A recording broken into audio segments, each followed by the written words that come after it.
Angel I'm really excited. I've been excited for this talk.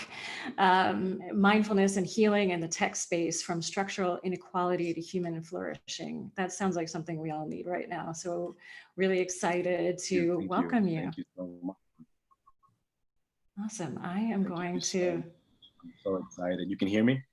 Yes, we can hear you. And I'm going to turn it over to you. Perfect. Well, welcome everyone. It is a pleasure to be here with you today, wherever you find yourself in the world. I actually have so many thoughts to share with you. I want to apologize in advance for any ambulances, any sirens that you may hear. I am currently in the Bronx, in the epicenter in New York City. So we are still, coping with COVID-19 and its outbreak and the contagion. And I want to start there. The fact that this pandemic has brought on a serious disruption in our daily lives. And this idea that it's exposed how fragile we are, and it's also exposed how interconnected we are as a global unit, as a species.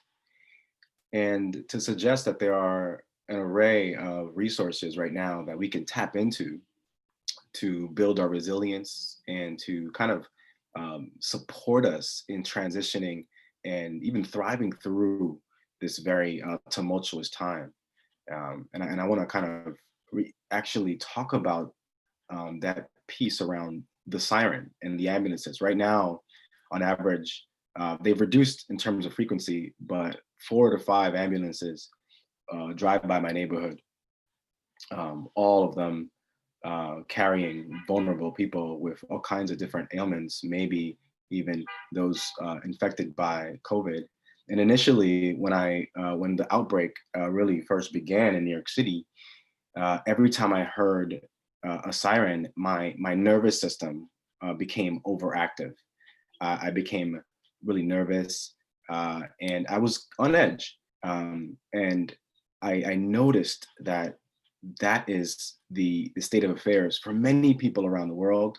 Uh, and our nervous system is on hyperdrive right now.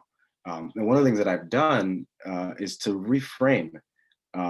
Anytime a siren drives by, instead of thinking about it as kind of a reminder of the outbreak, but rather giving me an opportunity to express compassion for the person in that siren, express compassion for the person driving that ambulance, express compassion for the healthcare workers who are going to be taking care of that individual.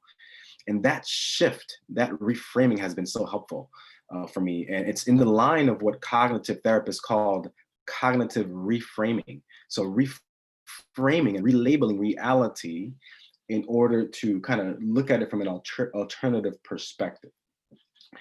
I also want to provide you with some information on some of the leading research and researchers who are doing some very powerful work. I want to begin with Stephen Kotler. Stephen Kotler is a profound futurist and researcher doing work around flow psychology, thinking about what are the activities and approaches to sustaining flow and peak performance. So he has done incredible research on high performing athletes and has brought together a rich array of scholars in the Flow Research Collective, looking at what are the conditions that need to be in place to increase our productivity, but also sustaining peak performance, especially in times of crisis, right? So he looks at high performing athletes, he draws on Navy SEALs, high performance metrics and exercises,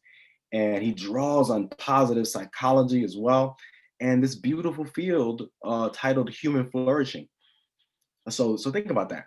What a powerful time now in light of this crisis to think about human flourishing, to think about positive psychology, to think about peak performance. So I want to just highlight 3 things from those particular strands and fields. One is gratitude. Very simple. They've done all kinds of research on people looking at the impact of gratitude. And they've noticed that people who have a gratitude practice in the morning or in the evening spending 5 minutes or so just jotting down what you're grateful for literally increases your sense of well-being at incredible levels. So having a gratitude practice. To exercise, of course, exercise produces all kinds of chemicals in the brain and the body that increase endorphins, and that really supports with kind of giving you a little thrust and momentum in the day, right? And we know that, right? Exercise is important, but gratitude, exercise. And the last one is a mindfulness practice, right? So a mindfulness practice can be an example of many things. You can be silent meditation where you close your eyes and really kind of find your center. And it could be a walking meditation, it could be a writing meditation, it could be a dancing meditation. All kinds of different mindfulness practices are really powerful for centering the body. And what you want to really understand is that what mindfulness does is it creates an opportunity to balance the nervous system. We have the parasympathetic system and the sympathetic system. And the sympathetic system is usually involved when we are afraid, when we fight, flee or flees, right? And the parasympathetic is creating feelings of ease and relaxation. So by engaging in mindfulness practices, you end up really, literally, when we engage in mindfulness practices and we breathe deeply, not just shallow breaths like into our shoulders, but deep breaths down into our diaphragm, gentle, deep inhales and exhales, we literally massage the vagus nerve, one of the most powerful parts of our anatomy. The vagus nerve is pretty much in charge of regulating our nervous system, especially our parasympathetic system.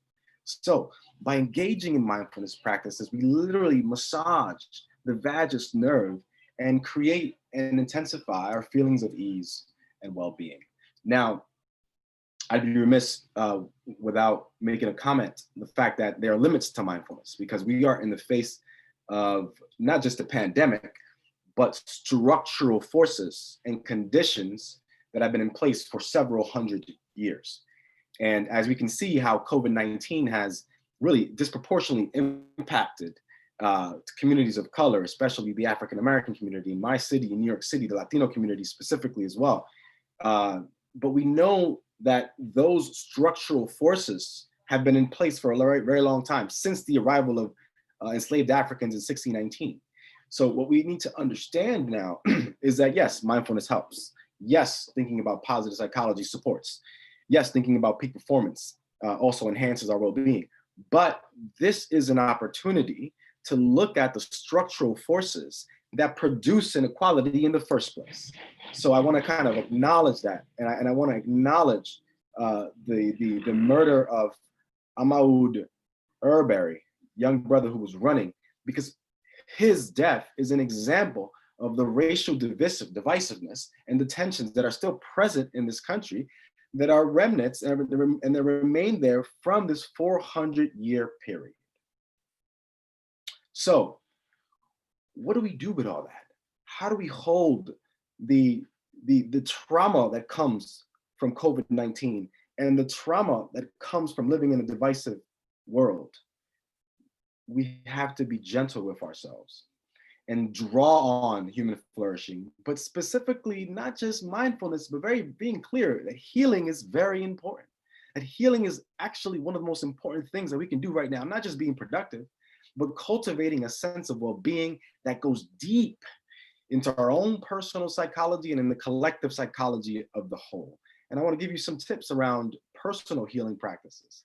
One, again, the mindfulness practices, the gratitude, but also finding opportunities to co-regulate. Co-regulate meaning having opportunities to connect with other people and making sense of the current moment and sharing anxieties. That literally allows you to kind of sync with another person's nervous system and really stabilize and find support. And spiritual resourcing, finding resources, looking at people who are grounded. So look in your community, who is grounded? It could be immediate community, it could be in the virtual community, and really not just following them in terms of likes, but literally tuning into their spiritual energy. And I want to end by saying that the work of diversity and inclusion and tech inclusion is not just to have more bodies in the room that represent communities that have been historically marginalized. It's not just about having more Black faces in high places. I argue that diversity and inclusion, the work that tech inclusion is doing, is intergenerational healing, structural healing, creating opportunities for voices that have been historically marginalized to have a room and a seat at the table to make decisions and be part of this fourth industrial revolution that is happening right now. So with that being said, I want to send so much energy your way, so much energy as you build the resiliency that we need to transcend and move through this moment. I want to plug in the organization Heal House in Brooklyn, incredible subscription service to find well-being. I want to plug in Liberate Meditation app. And lastly, the Heritage and Cultural Society of Africa, because we know now that the long legacy of slavery has cut across the globe in terms of inequality. So with that being said, thank you so much. And I hope that some of the resources that I briefly shared provide you with some spiritual and psychological sustenance. Thank you.